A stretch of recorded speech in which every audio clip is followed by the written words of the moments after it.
Dinas Pertanian dan Ketahanan Pangan Kota Palembang melaksanakan vaksinasi rabies di kantor Kelurahan Komperta Pelaju Selasa 7 September 2021.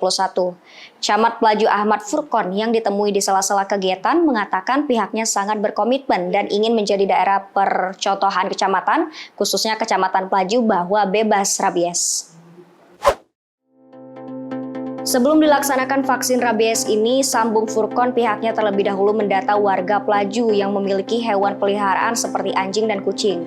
Pihaknya juga telah mendata hewan di Pelaju yang sudah divaksin rabies.